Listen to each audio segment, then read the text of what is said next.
Bueno, ¿qué tal? Buenos días, ¿cómo están? Yo soy Javier Murillo y efectivamente hoy les voy a hablar de un tema que es por demás interesante e importante y que va a transformar la vida de todos los que vivimos en este planeta. Y eso es la inteligencia artificial. Ha habido pocas tecnologías en la historia de la humanidad que van a ser o han sido tan disruptivas como lo es esta. La inteligencia artificial va a cambiar la forma en la que nosotros nos desarrollamos, en la que trabajamos, en las que hacemos no solo las labores laborales del trabajo, sino también las personales. Actualmente estamos viviendo en una ola. Esta ola es la ola digital. Todos estamos inmersos en esta ola. Todos aquí tienen un smartphone, todos aquí tienen una conexión a internet y ya no conciben trabajar de otra forma que no sea usando una computadora o un aparato y con ese aparato hacer su trabajo.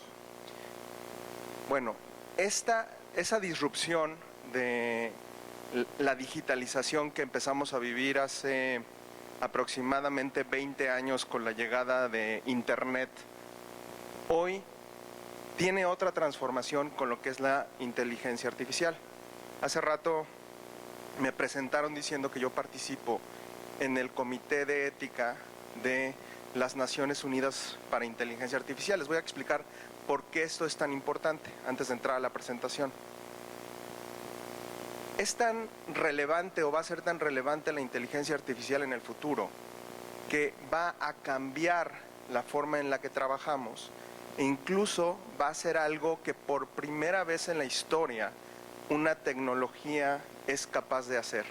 Y esto quiero que lo entiendan muy bien porque esto va a ser lo que cambie, cambie todo lo que hacen ahora, lo transforme y los obligue a hacerlo en forma diferente. Y esto es, por primera vez en la humanidad, una tecnología va a ser capaz de generar riqueza. Lo vuelvo a repetir, por primera vez en la historia de la humanidad, una tecnología por sí sola va a ser capaz de generar riqueza. ¿Y esto cómo lo va a hacer? Sembrando, recogiendo, enviando, sirviendo comida o yendo a explotando las minas o siendo nuestro médico en el diagnóstico y en el tratamiento o ayudándonos a explorar la Luna o ayudándonos a explorar Marte. Todo esto solo podía hacerse por humanos. En los próximos 20 años vamos a vivir la revolución tecnológica más importante de la historia de la humanidad con la inteligencia artificial. Entonces quiero que ustedes, o lo que yo trato de comunicarles, es que va a haber una diferencia total entre cómo hacemos las cosas hoy y cómo las hacemos en el futuro, al grado que esto es una previsión que yo digo en todas mis conferencias, al grado que quien no esté o entienda o trabaje de alguna forma en el entorno de la inteligencia artificial en los próximos 20 años, no va a tener trabajo. Entonces, con esto los quiero dejar. Ahora les voy a contar de un caso específicamente para que aterrice más la inteligencia artificial. Y lo que quiero decirles es, lo más interesante de todo lo que está pasando es que todavía no sabemos por dónde se va a ir. Yo ya les dije todo lo que va a pasar con la inteligencia artificial, pero no sabemos a ciencia cierta, a detalle, cómo vamos a hacer las cosas. Por eso es que se están creando comités. Por eso es que se están creando comités y por eso es que se están desarrollando, se están creando áreas que empiezan a entender, por ejemplo, en el caso de los sesgos. Les voy a explicar con esto cómo funcionan los sesgos. Imagínense ustedes,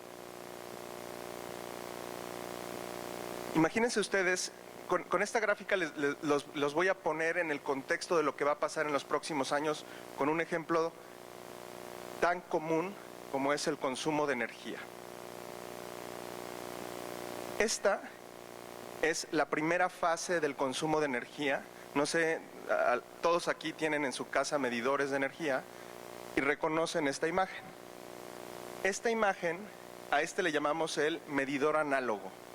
¿Qué pasaba, qué sucedía en el pasado para cuando la compañía de Luz y Fuerza tenía que medir esta información para mandarnos una factura? Bueno, pues el proceso era, iba una persona a nuestra casa, tomaba la medida y la anotaba en un cuaderno, regresaba a la Comisión Federal de Electricidad y ahí anotaba cuánto habíamos consumido, lo comparaba contra lo que habíamos consumido en el recibo anterior, emitía una factura y esa factura nos llegaba. Por eso el recibo de luz es cada 2 meses. Imagínense el despliegue que tenía que hacer la Comisión Federal de Electricidad para cobrarnos un recibo. Bueno, pues esa era la época análoga. Esto ya no existe, ya la Comisión Federal de Electricidad ya no manda a tantas personas, todavía me imagino que en algunas zonas rurales o en algunos lugares todavía tiene que mandar gente para que esto se haga. Sin embargo, hoy la mayor parte de las mediciones son en este nivel, que es el asistido digitalmente. Y con esto quiero que comprendan la evolución que hemos tenido en los años. Esto, hace 20 años, esto era el estándar. Hoy hay todavía algunos medidores en los que sí tiene que ir la persona, pero conecta un aparato al medidor de luz y el registro se hace automáticamente. Imagínense todos los problemas que habrían existido en el pasado de malas mediciones porque la toma de medición se hacía a mano y se escribía en un cuaderno. Esto transformó, hace 10 años se empezaron a instalar estos medidores en los que la medición se hacía a través de una máquina que se conectaba. Todavía tenía que ir la persona, presentarse, hacer la medición y regresar, conectarla a otra máquina y nos hacían el cobro. ¿Qué pasaba con esto? Era más eficiente, había menos errores. Hoy estamos en esta era, en la era digitalizada. ¿Cuál es la diferencia con la anterior? Que el medidor ya manda la información a través de la red. Ya no tiene que ir nadie a tomar la medición, sino que manda a través de internet la información a la central y la central ya nos puede enviar la factura casi en tiempo real. Esta es la época en la que estamos ahora, todos nosotros, en casi todas las cosas que hacemos. ¿Qué va a pasar en este nivel? Cuando ya verdaderamente se dé la transformación digital. Cuando a mí me contratan en los consejos de administración para que yo les diga si ya se está haciendo transformación digital o no, cómo hacer transformación digital en sus empresas, lo primero que les digo es, la regla básica para que tú puedas decir que estás haciendo transformación digital es que tu modelo de negocio esté basado en procesos digitales. Si no es así, no estás haciendo transformación digital. ¿Qué significa y hacia dónde va solo el mundo de la energía? ¿Hacia dónde va con la transformación digital? Bueno, imagínense que toda la infraestructura que existe para que nosotros podamos tener energía eléctrica se usara para que también nos mandaran, por ejemplo, datos, o se usara toda esa infraestructura para que nosotros pudiéramos hacer envíos y recibos de información. Ahí la compañía de energía se volvería una compañía también de Internet. Y eso es transformar digitalmente una organización. De hecho, hasta el sexenio pasado, en este sexenio ya no sabemos en dónde quedó ese proyecto, pero hasta el sexenio pasado yo fui asesor de Enrique Ochoa, cuando era director de la CFE, y nosotros empezamos ese proyecto, en el que estas cajas ya no solo envían energía, sino que envían Internet. Y eso es, en las pruebas que hicimos, en las pruebas piloto, lo que empezó a suceder es que hacíamos mucho más eficiente toda la infraestructura que ya estaba montada previamente. Bueno, pues eso es transformación digital, transformar el modelo de negocio. Ahora voy a platicarles esto cómo se une con la inteligencia artificial. Si tienen alguna duda, pregunten cuando quieran. Aquí les doy algunos ejemplos de lo que ya hoy se está haciendo con inteligencia artificial. Mientras nosotros hablamos, ya hay agentes avanzados que nos están ayudando a contestarnos preguntas frecuentes y nadie se da cuenta. Cada uno en sus celulares ya tiene, en los celulares más avanzados ya tiene habilitada inteligencia artificial. ¿Para qué? Para tomar mejores fotografías. Esto es, reconoce la imagen y transforma la imagen y la genera con mayor calidad. Ya sus celulares, algunos ya incluso tienen chips habilitados específicamente para inteligencia artificial. Esto es, ya existe la inteligencia artificial, ya la traemos. El que tenga un smartphone de gama alta tiene una alta probabilidad de ya traer inteligencia artificial con ustedes. Ahora, ¿hacia dónde va el futuro? Acabo de estar, gracias a la gente de Huawei que me invitó a visitar sus oficinas en China, acabo de estar con ellos y me metieron a un lugar que es el laboratorio donde se están creando todas las nuevas tecnologías. Bueno, no sé aquí cuántos han visto Black Mirror. Bueno, hagan de cuenta que yo entré a un capítulo de Black Mirror. Me metí al laboratorio y lo primero que me dieron estos chinos que son los investigadores y científicos que están desarrollando la inteligencia artificial, me cambiaron mis lentes y me dieron unos. Le dije, no voy a ver nada. Me dijo, se autoajustan. ¿Cómo? Los lentes tomaron mis ojos y de alguna forma interpretaron cuál era el mejor enfoque. Y esos lentes ya no necesitas que los mandes a un laboratorio a que los ajusten. Se me autoajustaron, pero eso no es lo más interesante. Aparte de que se autoajustaron los lentes, yo empecé a ver realidad aumentada. No sé aquí quién ha experimentado la realidad aumentada. Bueno, por ahí ya algunos, qué bueno. Empecé a ver realidad aumentada. ¿Qué veía yo? Me enseñaban, por ejemplo, me decían, mira, aquí estamos desarrollando inteligencia artificial para telemetría en sistemas de telecomunicaciones. Entonces yo volteaba y veía, y estaba viendo una pantalla, pero aparte yo estaba viendo datos que no estaban en la pantalla, yo los estaba viendo en mis lentes, pero los veía a una distancia donde los podía leer y estaban relacionándose o interconectándose con lo que yo estaba viendo en la pantalla. Yo volteaba para otro lado y los lentes interpretaban que estaba viendo otra cosa y me ponían otros datos. En ese momento dije, ya valió. Pero imagínense todas las industrias que se van a transformar solo por estas innovaciones. Nada más pónganse a pensar, la de los lentes, los médicos, porque ya no vas a necesitar ir al oculista para que te tome la medida, luego ir a Devlin o a la que sea para que te haga los lentes, y luego ya no tienes que hacer ni siquiera estos PowerPoints que uno se tarda tanto, porque la realidad aumentada ya te va a dar la información simplemente viendo qué es observando o comunicando a los lentes qué es lo que tú estás viendo para darte más información. Bueno, ese es uno de los ejemplos que vi. Entonces, ¿qué es la inteligencia artificial como yo me la explico? Es una serie de avances en diferentes campos que va a haber en el futuro, que se van a interconectar con nuestra vida diaria y los aparatos que usamos.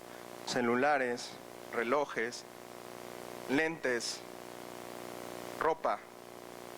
Por eso el Internet de las cosas va a explotar a niveles que no sospechamos ahora. ¿Qué va a suceder? Que todo lo que usamos, en todo lo que nos subimos, todo lo que tocamos, de alguna forma o de otra, va a estar conectado a una red y va a tener embebida inteligencia artificial. Entonces, quédense con esto e imagínense cómo van a hacer su trabajo en el futuro. En un futuro donde ya se está trabajando en insertarnos un chip y que ya no tengamos que contestar una llamada con voz, simplemente tengamos que pensar junto con la otra persona en lo que estamos discutiendo, ya no tenemos que hablarlo. Esto ya se hizo, de hecho en alguno de mis artículos, de mis columnas pasadas toqué el tema. Neuralink, que es una empresa de Elon Musk, ya está trabajando en esta tecnología.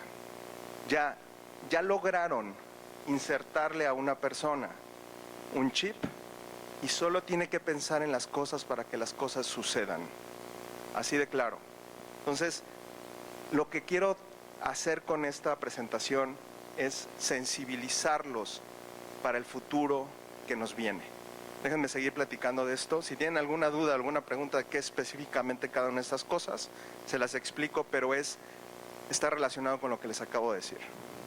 Les voy a platicar de un amigo mío.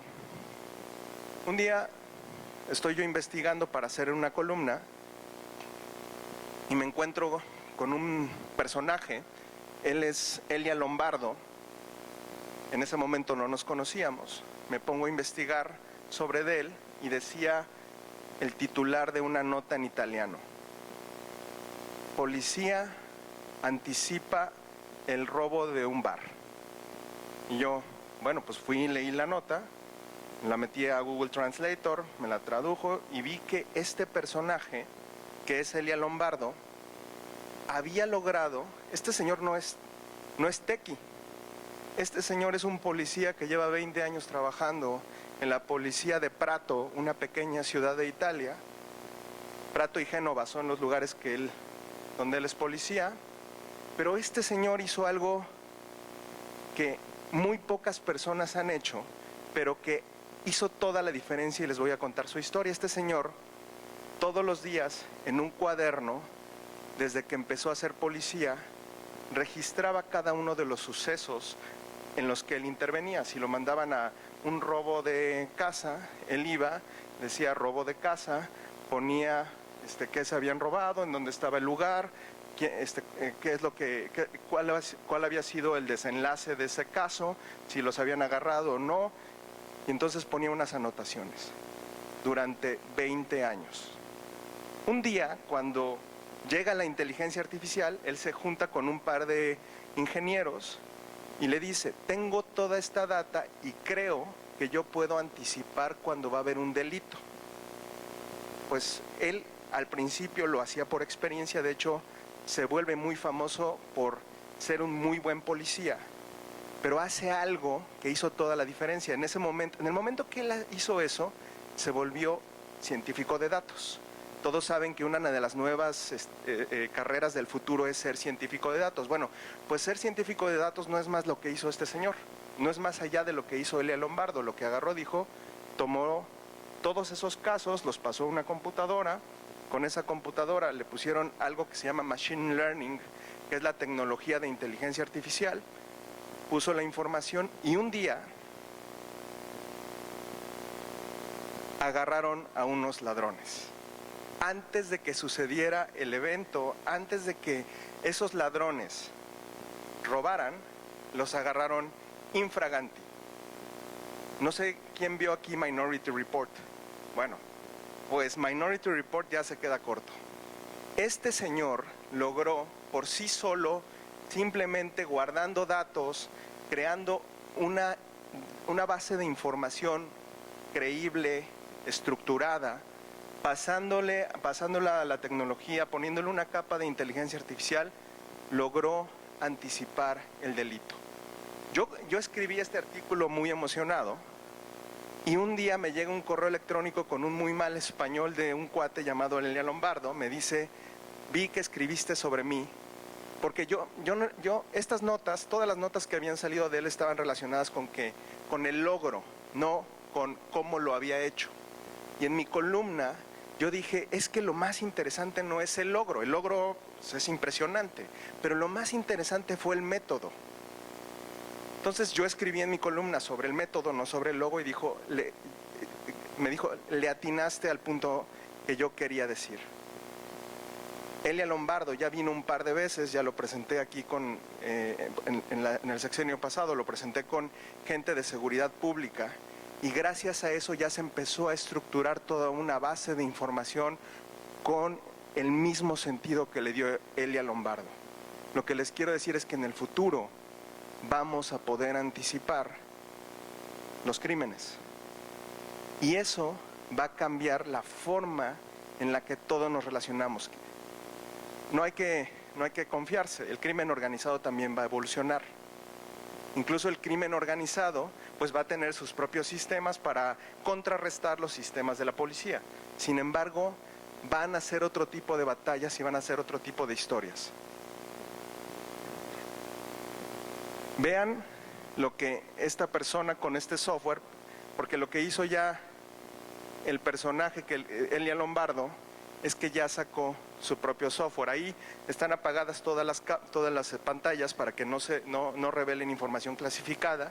Yo ya fui a este centro que está en Italia, está en Génova, y efectivamente están cargando en tiempo real los policías dónde se encuentran, dónde está habiendo incidentes, están cargando todo lo que está sucediendo y los policías ya están mandando a la policía antes de que los eventos sucedan. Este modelo lleva apenas 3 años de ejecución, esto es, se ha estado probando durante 3 años y su capacidad de predicción cada vez aumenta más. Simplemente esto es un ejemplo. Piensen en todos los ejemplos que están sucediendo. Ayer me preguntaba gente de la organización, me decía, ¿a dónde crees que vaya a terminar todo esto? Bueno, hace rato les comenté de Minority Report, también de Black Mirror. Me preguntaron, ¿qué capítulos de Black Mirror crees que se vayan a hacer realidad? Mi respuesta fue muy simple, todos. ¿Por qué? Y aquí es donde quiero que reflexionen. Imagínense un mundo en el que hay máquinas que son más inteligentes que nosotros, con el riesgo que eso conlleva. Yo no soy de los que cree que las máquinas nos van a destruir, ni de los mundos Terminator, ni los Matrix. Pero imagínense un mundo en el que las máquinas, idealmente buenas para el humano, hacen casi todas las labores para nosotros. ¿Qué vamos a hacer nosotros? Esa es la verdadera pregunta, por eso me metieron a mí al Comité de Ética de las Naciones Unidas para discutir sobre estos temas. La cuestión y la reflexión es, ok, ya tenemos a alguien que trabaje para nosotros, siempre lo habíamos querido. Es una computadora que es buena, que nos da de comer, que nos entretiene, que nos ayuda a viajar, que nos arregla el problema del cambio climático y que nos arregla todos los problemas que tenemos. ¿Qué vamos a hacer? Bueno, esa pregunta todavía no la sabemos responder. Y la voy a tratar de responder con una reflexión que hicieron los hermanos Wachowski cuando hicieron Matrix. Una de las reflexiones que ellos hacen, esa es una muy buena película porque concibe mundos o concibe circunstancias, aunque sean catastróficas, que no comparto esa visión, pero aunque sean catastróficas, toman conceptos muy interesantes. Y me acuerdo muy bien cuando en esa película dicen, para los que no sepan la trama, las computadoras toman el control de la humanidad, nos crean en una computadora, nos crean un escenario en el que nosotros creemos que estamos viviendo la realidad y la verdad es que los humanos están siendo usados como una pila para obtener su energía, pero nos tienen sedados y nos tienen en granjas de humanos. Y lo que dice, la reflexión que les quiero dejar es, en esta película, en un momento en el que están el protagonista y el antagonista discutiendo, dice, nosotros, las máquinas, intentamos ponerle a los humanos un mundo en el que todo fuera feliz y todo fuera ideal. Y perdimos muchos humanos porque el humano necesita más cosas, necesita retos para sobrevivir. Si no, se deprime y se muere. Y hay suicidios y no está feliz. Entonces, estamos creando, con esto llamado singularidad, estamos creando nuestra propia destrucción, pero no nuestra destrucción como la se ve en Hollywood. Estamos creando nuestra propia destrucción porque vamos a hacer máquinas que nos quiten el sentido de la vida. Esa es una reflexión que tenemos que hacer. A lo mejor ahorita dicen, no, yo todavía tengo que trabajar, pero van a ver en los próximos 10 años eso cómo va a cambiar. Ahora, hay un problema. que aquí les estoy hablando del escenario futuro, próximos 50 años. Pero imagínense el proceso de transición. El proceso de transición va a ser muy difícil. Y se los digo de una vez, a los que todavía no hayan entrado al mundo laboral, que sean adolescentes, creo que la mayor parte de aquí ya están en el mundo laboral, pero a los que no hayan entrado al mundo laboral, cada vez se les va a complicar más entrar, y les voy a decir por qué. Lo que están haciendo hoy las máquinas y en todos los consejos de administración en los que yo me siento, en los proyectos que participo y en todas las personas lo que me piden es: quiero optimizar, automatizar inteligentemente trabajos que hace el hombre en forma repetitiva. Entonces yo voy, trabajo con esa empresa, defino y hago lo que tengo que hacer, generamos un robot o un servicio cognitivo o lo que tengamos que hacer para que el proceso se automatice, pero la resultante es que los trabajos repetitivos los dejan de hacer humanos. Mi lógica es: esos humanos, ponlos a hacer cosas que agreguen más valor. Eso es lo que siempre hablo con las empresas. Yo tengo mi propia ética y yo les digo: yo no entro en proyectos que vayan a eliminar humanos, yo entro en proyectos que vayan a ayudar a ser mejores humanos. Pero hay un dilema, y ese es el dilema que les quiero decir.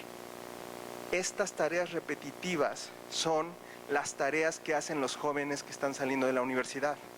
Entonces, automáticamente lo que yo reflexioné es: les estoy poniendo una barrera. Estoy poniendo una barrera de entrada al mercado laboral. Cuando reflexioné eso, dije: ¿dónde se van a entrenar los jóvenes? ¿Dónde se van a desarrollar? Porque la mayor parte de los jóvenes, no sé si ustedes sabían, pero el trabajo que más personas jóvenes toma, o la labor que más personas jóvenes entrena o incluye al mundo laboral, son los call centers. Son las áreas de soporte, las áreas de atención a cliente. Entonces imagínense un mundo en el que yo quito todos esos millones de trabajos porque ya los hacen máquinas y no permito que los jóvenes entren al mundo laboral, porque ¿cómo diablos agarro experiencia? Entonces por eso la transición no va a ser fácil. O sea, tenemos que pensar de verdad aquí, y al que le dé y tenga una idea de cómo hacer esta transición lo más suave posible, que hable con nosotros, porque las empresas van a querer reducir los costos. O sea, este es el dilema. Las empresas van a querer reducir los costos y van a querer siempre darle más dinero a sus inversionistas. Eso estamos de acuerdo todos y para eso están. Esa es su misión. ¿Será que las empresas se van a tener que volver más sociales? ¿Será que el gobierno tiene que pensar ya y decir: a ver, te voy a cobrar un impuesto ya por los robots que metas? ¿Será que exista la renta universal? Si existe la renta universal, ¿los jóvenes qué hacen? ¿Dónde trabajan? Porque el sentido de la vida se toma también del trabajo.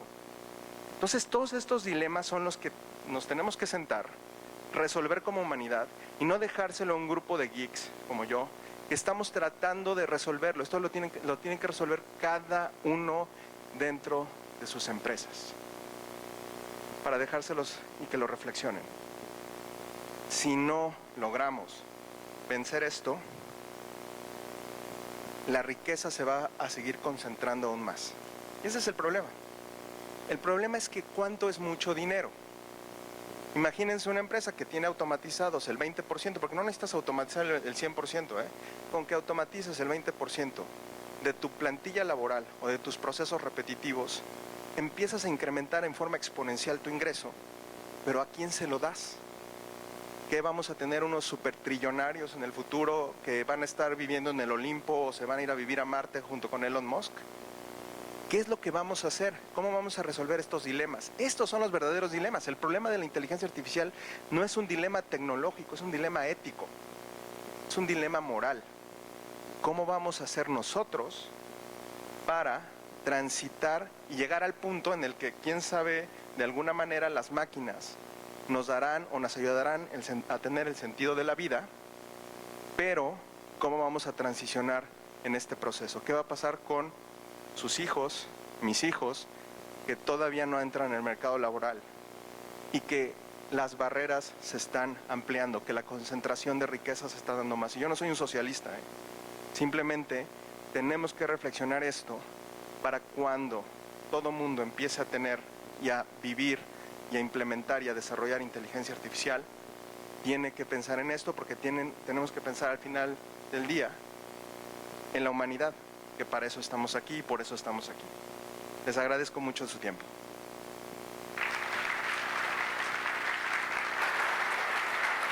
Estimado Javier, muchísimas gracias. Ay, qué apertura de visión.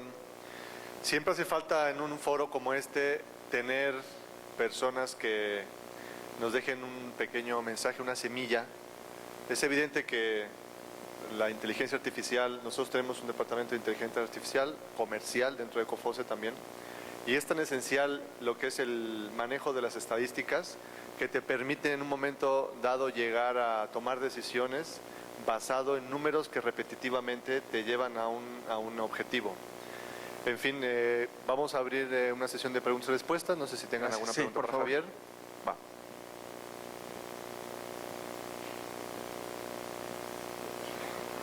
Hola Javier.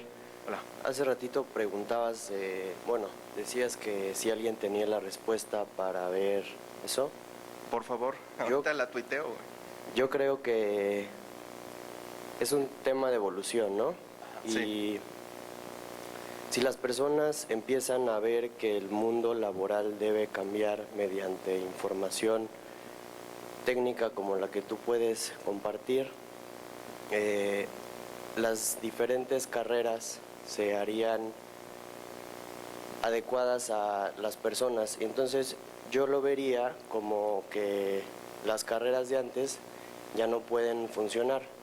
Entonces alguien que estudió marketing, como es mi caso, ya no estudiaría eso, ya estudiaría neuromarketing O ciencia de datos. O ciencia de datos.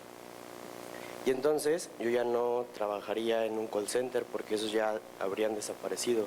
Ya no habría community managers porque ya habría chatbots. Entonces creo que va hacia la especialización en universidades y en un cambio evolutivo de la forma laboral, ¿no? ¿Cómo te llamas? Eric. Mira, Eric, déjame, esta es otra reflexión que hacemos mucho y que la discutimos también. Las universidades tienen que evolucionar, no solo las carreras.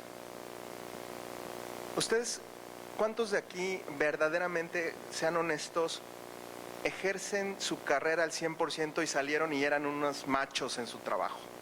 Levanten la mano. Ok, son pocos. Yo ni siquiera trabajo en lo que estudié. Y creo que esta es la historia de la mayor parte de la gente. ¿Saben qué hago todos los días? Tomo cursos, pequeños cursos, leo libros, muchos libros al año, estudio, meto talleres, hablo con gente. Entonces la educación ya no depende de una universidad centralizada. En el futuro, y esto es algo que incluso estamos trabajando ya con universidades como Harvard y como el MIT, que ya cada quien decide qué carrera hace. Escoge un tronco común que son algunas materias, pero el resto de las materias ya no las impone la universidad para cumplir un programa. El programa lo diseña cada quien y solo tienes que cumplir un número de créditos. Y es todo lo que tienes que hacer. Bueno, eso es el futuro. Ahora, ¿qué pasa si, cuáles son los niveles de experiencia mínimos que se requieren para salir a trabajar en un área de marketing? Antes la experiencia se tomaba en forma sistemática y repetida, hablar con los clientes para darles soporte, y entonces agarras mucha experiencia sobre los clientes. ¿Cómo agarras la experiencia básica? Y es ahí donde está el dilema, porque no te van a meter de un día para otro a ser el científico de datos. Entonces, ¿cómo agarras la experiencia de campo, que es la que se va a perder? Y esa es la que tenemos que resolver. Gracias por tu comentario.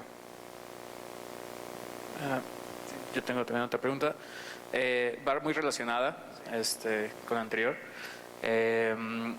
Bueno, primero que nada también pienso que es cuestión evolutiva en cuanto tanto física como mental como de conciencia en cuanto a la raza humana.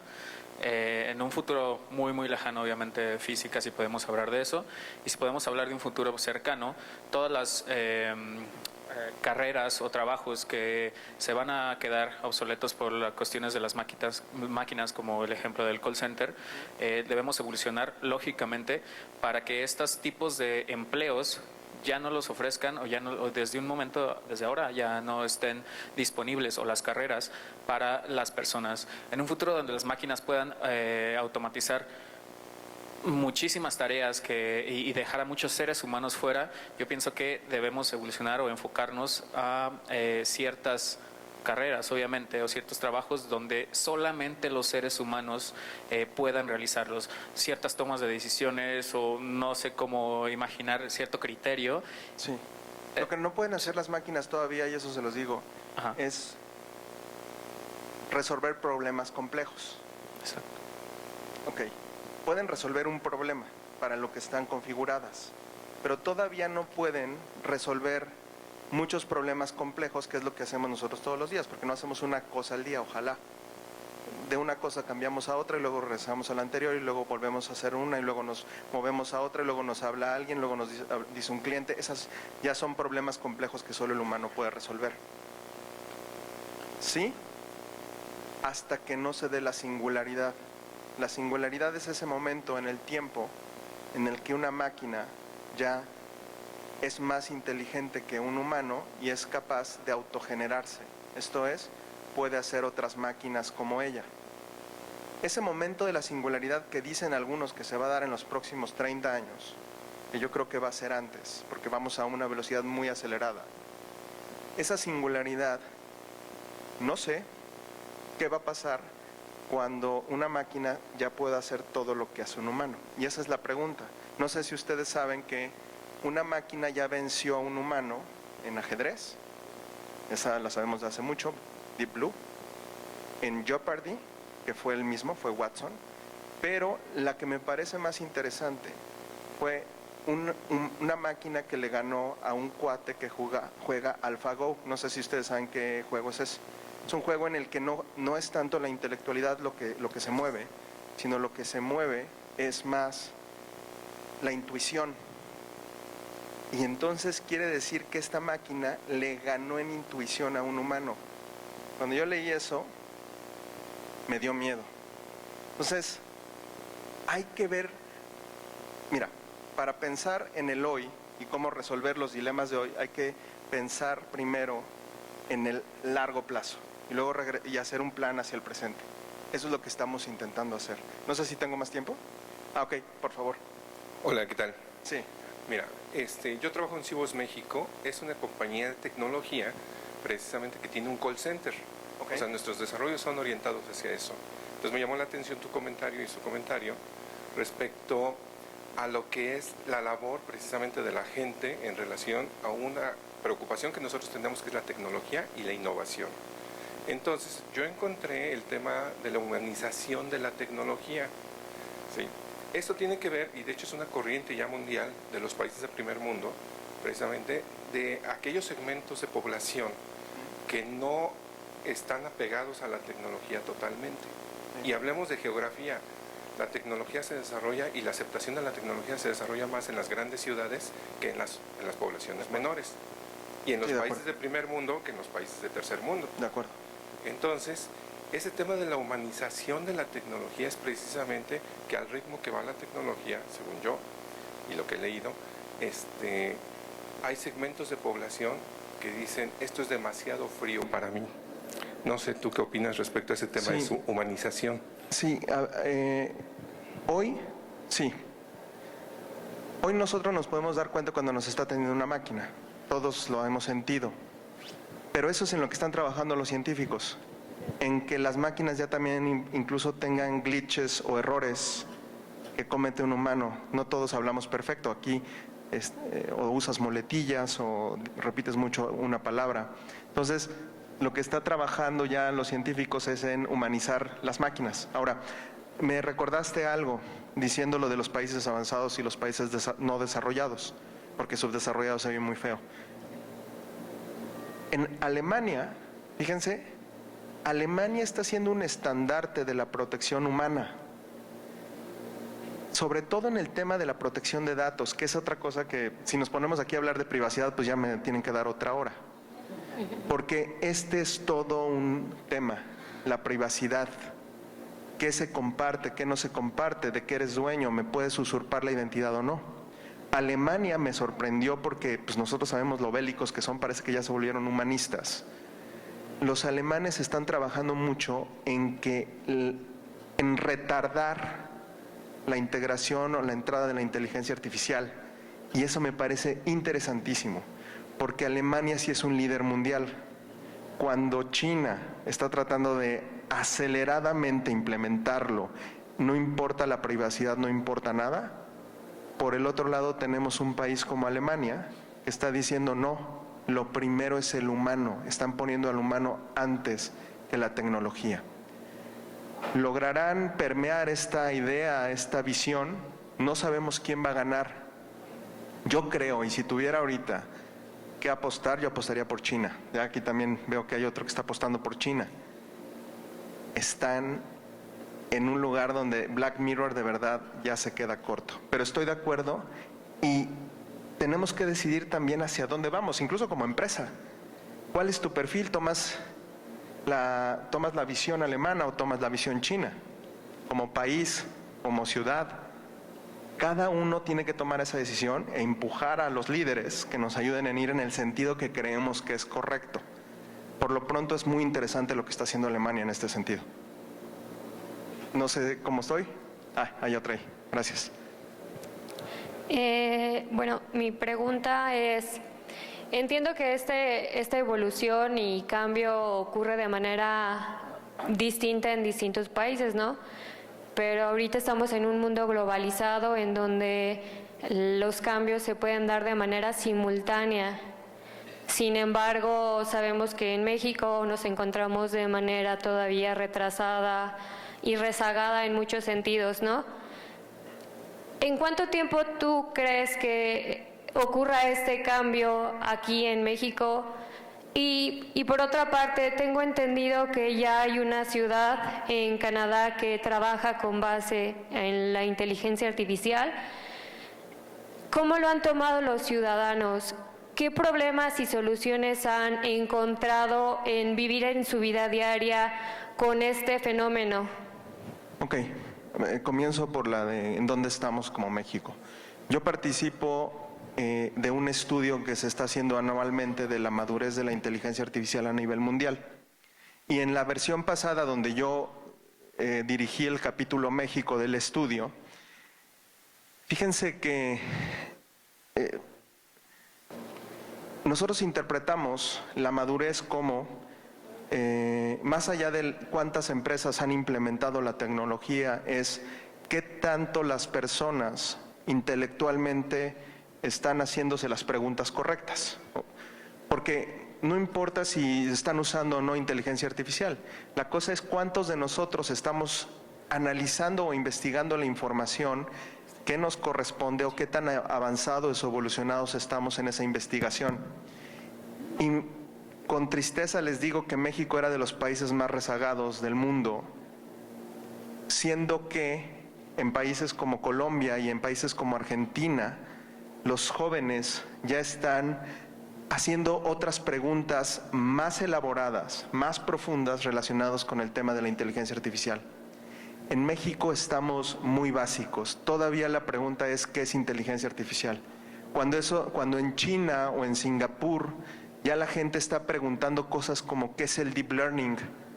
¿Cómo se encuentran patrones usando inteligencia artificial? ¿Cómo se implementan ciudades inteligentes?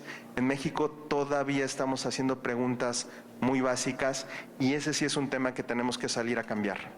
Porque entre más preguntas inteligentes te haces, quiere decir que esa sociedad está resolviendo o contestando más preguntas profundas. Y eso no está pasando todavía en México. Y la segunda es, las ciudades inteligentes. Ayer estaba yo comentando que estaba en China y ustedes ven que están las cebras para cruzar la calle, ¿no? Y se estaban cruzando mis amigos chinos por este lado y aquí estaban las cebras, y yo le iba a entrar a la cebra, pero invadí un poco de lo que no era cebra, y mi foto, ¿han visto estos parabuses donde donde hay publicidad?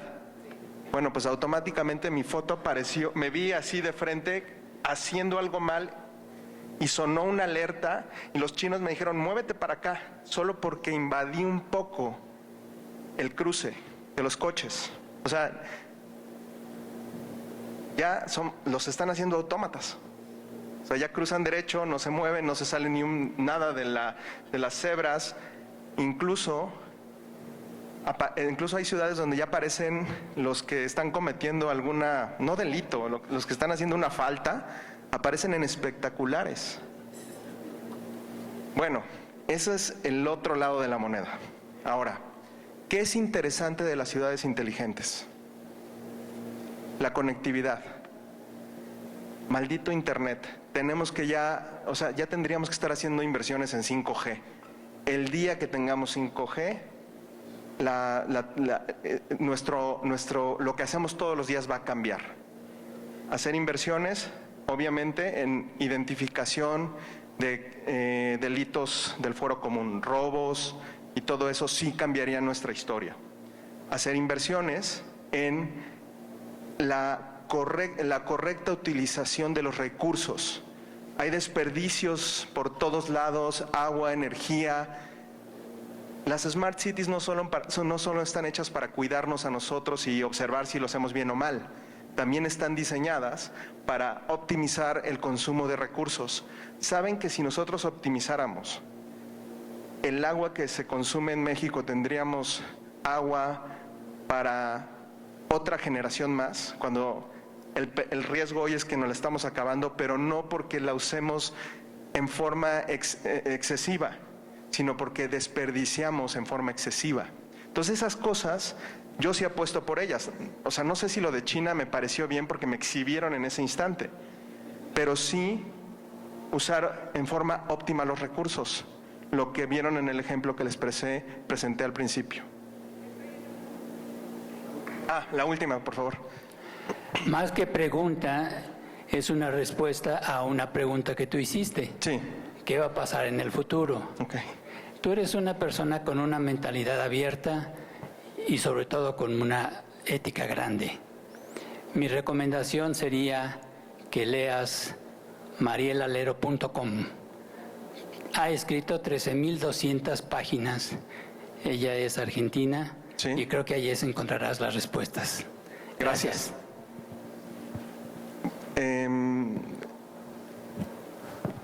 Gracias. Bueno. Estimado Javier, gracias. Un aplauso. Bueno, este tema es tan profundo realmente que no acabaríamos en todo el día. La verdad es que se ha hecho muy amena la plática, el intercambio. Vamos a agradecerte con un pequeño detalle que queremos de parte de Cofose y Forogo entregarte. Gracias por estar aquí con nosotros. Gracias a todos. Y bueno, te agradezco. Sí, sí.